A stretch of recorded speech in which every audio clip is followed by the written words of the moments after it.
Now on CoastTV News. Indian River referendum. It's important for us to keep those things for the kids. How much the school is asking for tomorrow. EMS in crisis. The call volume has increased.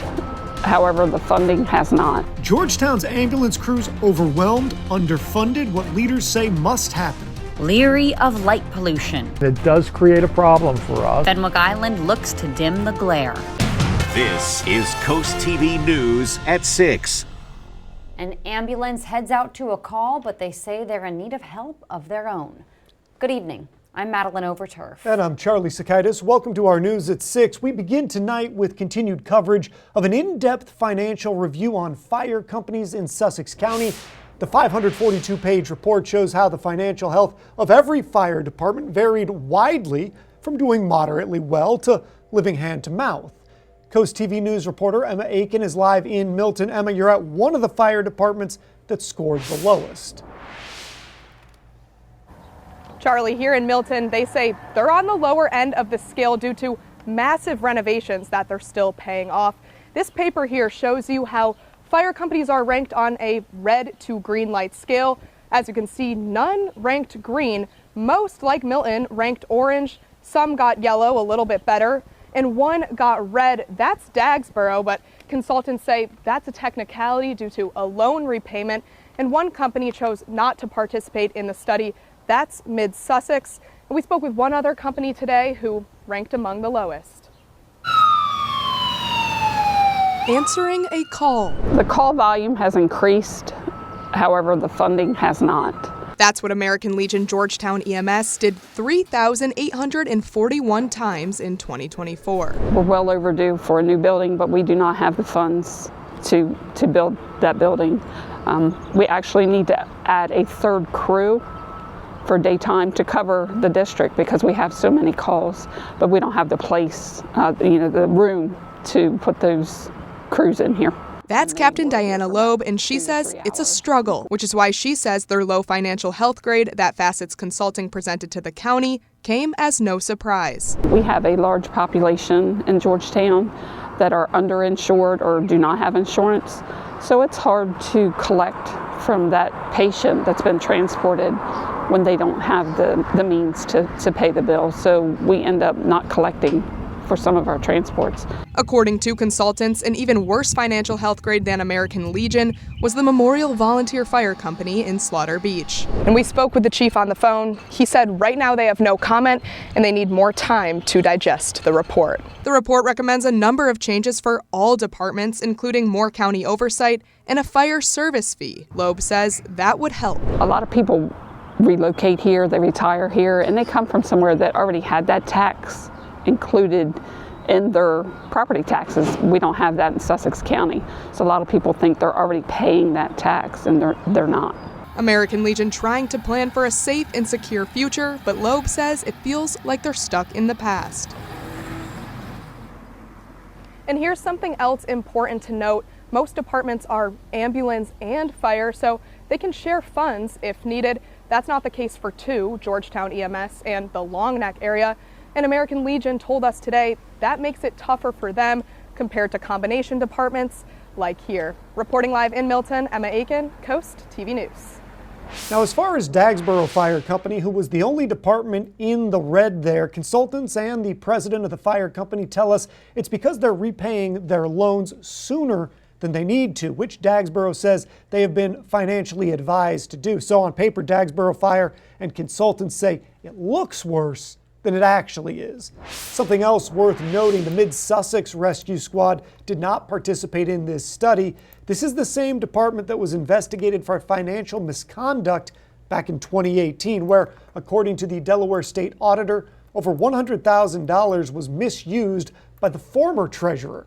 That included unauthorized cash withdrawals and payments to personal units or utility accounts.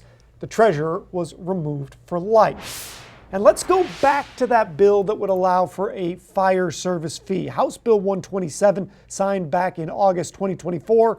If a county decides to charge the fee, they have to keep that money in a separate account for the fire department and decide how it'll be spent and make sure no more than 5% is used for admin costs. And we do have articles right now on CoastTV.com breaking this whole thing down. Let's go ahead and take a look at our Coast TV poll today. We want to know, how should struggling fire departments improve? Let's take a look at the updated results from last news hour. 65%, that's gone up, say the state should help. 15% say departments should merge with others. 9% say create new incentives, and 11% say downsize operations. Meanwhile, Carol of Millsboro says ambulance service is a life and death organization. The state should support them all. If you haven't voted yet, you can still do that at CoastTV.com or use our mobile app. Plus, we'll show you updated results on Coast TV News at 11. Let's go ahead and take a live look outside into Lewis now. Look at that beautiful shot and somebody having the perfect way to view the canal as we turn it over to our First Alert Chief Meteorologist, Paul Williams. Good evening, Paul. Good evening. That's the only drawback to these gorgeous shots that we show you, because it makes you go, wow, wish I were there, right? But thanks to the fires that's been happening in Canada, we're still dealing with a little bit of a fallout from it. We're now downgraded to moderate air quality across a good portion of Delmarva. Now, as we go into Thursday mid-morning, we are looking for just a plume of orange smoke, possibly, according to our future smoke, our model that tracks this, across Sussex County, at least by mid-morning, but then it should begin to lift by the time we get into the afternoon. Today we had moderate level, but only those who struggle with significant breathing problems would have a problem, Maddie. All right, Paul, thank you. Fenwick Island is shedding light on dark skies. Coast TV News reporter Kevin Zappe is live in Fenwick Island. And Kevin, with houses so close together in town, they say one light outside might actually cause problems. Maddie, we talked to people here in Fenwick Island who told Coast TV that they've had light shine through the windows of their house before, in hopes that shining light on this problem will help find some solutions. Now, on Wednesday, the Dark Sky Committee in Fenwick Island discussed ways to improve light pollution awareness in town. According to the committee, lights at night can cause a disturbance to animals and people, something one local in Fenwick Island has dealt with before. The house directly across from us here, they installed new lights. It just totally illuminated our kitchen, dining area downstairs, like we had turned the lights on. Now, if you want to learn more about light pollution and also what Fenwick Island is planning to do, the committee will be holding an event on August 5th. I'm Kevin Zappe, live in Fenwick Island, Coast TV News. There's a quiet display with a loud message in Lewis. You may notice several crosses planted alongside Coastal Highway. As Coast TV's Christina D. Robertus shows us, it's part of a movement to call attention to veteran suicide. 22 white crosses. They now line the front lawn of St. Jude the Apostle Church in Lewis. There's a serious problem and we need to address it. And 22, it's not just a random number. The whole idea is to highlight the fact that 22 veterans a day are committing suicide. Starting today, the Knights of Columbus and nonprofit group 22 a Day will plant 22 crosses here each and every morning until July 6th. People need to know that if somebody in their family, a friend, what have you, seems to be going through a period of distress, take action, talk with them, get them in to see somebody. Don't ignore it or blow it off. Community members are welcome every day at 9:30 a.m. to place a cross, observe, or honor someone they've lost. And if any of them have lost a veteran to suicide, they can place that veteran's name on a cross. We will preserve that forever. So when we repaint the crosses, we put the name back on. By the end, more than 600 crosses are expected to fill the lawn, each one telling a story. The visual impact as each day goes by with more and more crosses will really get that message out. A growing memorial and a call to care for those who've served. In Lewis, Christina D. Robertus, Coast TV News. And we are just getting started this evening. A major project years in the making could soon reshape Seaford. What's on the table for tomorrow's meeting? Temperatures are rising along with the humidity, so we're becoming a bit steamy. I'll pinpoint just how much when we return. But first, the Indian River School District headed to referendum again. We'll break it down in just 60 seconds.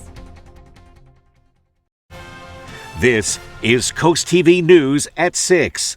making their case for more money. These flyers are part of the Indian River's pitch to get ahead of Thursday's vote for a current expense referendum. This will be the second referendum this year for the school district. The first one failed back in March. Coast TV News reporter Zakia Jennings is live in Selbyville. Zakia, the superintendent making one last push for a yes vote. Maddie, Charlie, over the last few months, we've spoken with lots of people who say they just did not know enough to vote in favor of the referendum the first time around in March. They say between the lack of knowledge and the property assessment frenzy that hit Sussex County in March, they just could not vote for something that will raise taxes. Now, almost 3 months later, Dr. Owens says he's feeling optimistic about the voters in his school district. Being on TV, and then you'll be on Coast TV tonight. Dr. Jay Owens, superintendent of the Indian River School District, talking to elementary school children in Selbyville. It's a busy week for the superintendent as he prepares for the second current expense referendum this year. He says he's hopeful after the first referendum failed in March. We learned some things that folks needed to understand better. So we worked hard to develop fact sheets, provide information to really inform the public of what we felt was most important to them. The school district is asking taxpayers to approve a tax increase, which according to the district will cost people an average of $22.40 per month, or $268.88 per year. Nancy Iannini says she understands the hesitation people had in March, but she says she will always vote in favor of necessities. Some things are worth paying for. One of them is education. Owens says if the referendum does not pass, he's going to be forced to look at staffing and program cuts, something he says the district has already started doing. However, he says one thing that's not going to change is the safety of the students in the district. Constables will certainly remain in place. On the district's end, Dr. Owens says until this year, they've held off asking for a tax increase for 8 years. In terms of referendum, typically in our school district and others, it's around every 3 to 5 years. The clock is ticking ahead of Thursday's vote. Polls open at 7 a.m., and the result of this referendum will have lasting impacts on the students, staff, and programs for the Indian River School District, one way or another. Coast TV did speak with multiple people who say they plan to vote against the referendum. There will be 8 polling places for you to vote at on Thursday from 7 a.m. to 8 p.m., one of them being right here at the Selbyville Fire Hall. Live in Selbyville, Zakia Jennings, Coast TV News. Here's a look at your golf forecast. Listen, it's going to be pretty nice. A little bit on the warm side, but still excellent. 85, partly sunny, but yeah, it's going to be warm too now.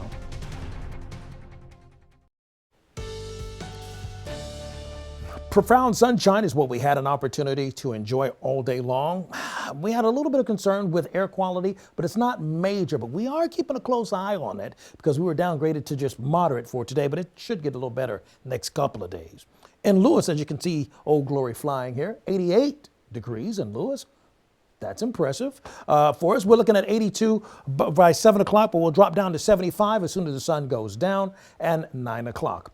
Live radar, we are totally clear here. Now, to our north up in the Philadelphia area and all that, we do have some air quality concerns there, but that's a regional thing as of right now. We're just not quite making the cut to be concerned about that, but we are warming up significantly because we're at 85 for the high in Georgetown. Now, the record is actually 95, but still, that's well above that 79, which is the norm for this time of the year. 77, the high in Ocean City. I said significantly as of late because take a look at the trend we've had lately. All the blue is indicating either below or well below the normal temperature. So you see all that blue, kind of is an easier way to kind of read this, indicating we haven't been really much warmer than we should be. So for the next couple of days, while we are escalating into the 80s, we're actually just balancing things out a bit. 86 in Georgetown, but 77 for the high, Rehoboth Beach. 82 for the high in Cambridge, Vienna, and Easton. And we're looking for a high of 82 in Snow Hill, but a high of only 77 degrees in Ocean City. You see, as we take a look at our expectations for Thursday morning, 7:30, 70 in Rehoboth, 67 Dewey Beach. Going to the afternoon, winds racing out of the south. We warmed to 82 in Long Neck, 81 Millsboro. And then for Friday morning, we start off at 66, 67 degrees, scattered cloud cover. And then the winds shift directions coming out of the east for Friday. 1 o'clock, we're going to clock about 80 degrees there. Going inland in a little more detail, places like Ellendale, Milton, Millsboro, Selbyville, and Del Mar and Seaford, we start off at 66, 67. We'll warm into the 80s nicely. Notice all the arrows coming out of the bottom of your screen indicating a southerly flow that'll bring in more moisture and a tad more heat or warmth. And by the afternoon, we see a dramatic shift in the winds and they pick up momentum. You see, when you see more arrows right here, just so you can appreciate the maps with me, that means it's more gusto, more arrows, more gusto, okay? Now, as we take a look at our UV index, here's another thing that's going to have more gusto. You see, we're going to be at a level of 8, 8, 8, 8, possibly 9 for the next few days. Now, that's not major, it's not an extreme and all that. But remember, my concern with the UV index is cumulative, okay? It's not just one day, it's day after day after day after day. And if you don't protect yourself, you could have a problem, okay? And that's what I want to kind of bring out to you. So that being the case for 3 days, for the next 3 days, we're going to have scattered clouds in place till we get to Saturday. Saturday is when the rain's going to kick in for everybody. Finally, here's a look at your extended forecast. We're going to rain on Saturday, but a little bit on Sunday too. Thank you, Paul. Preliminary site plans for the Seaford Town Center project are moving forward. The project would see a new multi-use building on the site of what was once the old power plant on the Nanticoke River. Seaford's Director of Economic Development says it's a big win for the area. That river it's one of our gems, and a lot of people don't actually get to see it. So to be able to get something redeveloped and get people to actually be able to experience it and look at it and enjoy it is something great for us. And take a look here. These are the renderings of what the town center is set to look like. It includes apartments, restaurants, and more. If all goes well, there are architects that are saying they hope to have people living on the water in about 2 years. Delmarva Sports Network from the Wawa Studios. What's going on, sports fans? The Delmarva Shorebirds are back in action tonight. The local team has started out 1-0 in the 6-game road stand. First pitch against the Fredericksburg Nationals will be this evening at 6:35 p.m. After a 5-3 victory a night ago, the Shorebirds look to stay in the win column after going 15-12 in the month of May. This series starts the quest of staying above 500 for the second month in a row. And we're officially halfway through this season of Into the Trenches following the 2024 year of the Cape Henlopen Vikings. It's now rival week on the gridiron. Let's take a sneak peek into what episode 7 has in store.